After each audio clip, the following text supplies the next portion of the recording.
Right in the middle of All-Star Weekend, we get flooded with a bunch of news here. I wanted to make a separate video on the Monahan trade and the Olympics news, but it just keeps coming, so this is going to be like a news roundup type video. Firstly, the Kings have fired coach Todd McLellan. He'll be replaced by Jim Hiller, who's now the interim head coach. Hiller's been an assistant coach under McLellan since 2022. If the team decides to go away from Hiller for the permanent head coaching position, I would look at a name like Craig Berube for being a really good fit in LA there. The McLellan firing definitely isn't a shock. I mean, the Kings have been reeling for a few weeks now. It seemed like something like this might be coming. It is interesting that they do it on the heels of a win against Nashville a few days ago, but we've seen that happen a few times in the NHL, especially recently. I'm going to be very interested to see if the Kings get that new coach bump that helps them solidify a playoff spot, or if the nosedive continues, we're going to have a really fascinating offseason in LA. Secondly, after that big Elias Lindholm trade to Vancouver the other day, you just knew a few of the contending teams that were in on Lindholm would try to pivot to a guy like Monahan or Henrique to try to gear up for the playoffs. One of those teams ends up being Winnipeg, a first-round pick and a conditional third to the Montreal Canadiens for Sean Monahan. Ken Hughes got a first-round pick for free to take the salary dump of Monahan from the Flames, and then gets another one for him on the open market. Took him an extra year to get it because of Monahan's injury last year, but hey, he got it, plus an extra third. That's a really nice, tidy piece of work by Kent Hughes. I'm seeing some people say the Jets are going to regret this trade. I don't agree at all. They only will if Monahan gets injured again. Knock on wood, if he stays healthy, you've got a versatile guy who can play 2C, especially with a speedy guy who can carry the puck through the neutral zone with ease like Nick Ehlers, plus a really good playmaker in Cole Perfetti. I think that's a match made in heaven. Monahan's going to be a great complement to those two guys. Or he can also be a really good shutdown center on a third line. He has the hockey sense to be able to handle some reasonable power play minutes. Obviously, he can play on the PK and do it very well. Even as a pure rental, I think this helps the Jets a lot more than some people realize. And finally, the two biggest pieces of news. Number one, the NHL announced that it's returning to the Olympics in 2026 and 2030. That's absolute music to my ears, man. I know there's some hockey fans who only know this generation, the McDavid, the McKinnon, the Matthews.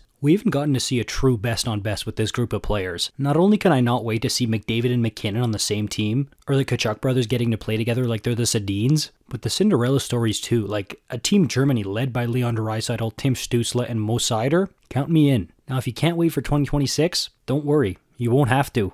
Yes, there was even more news.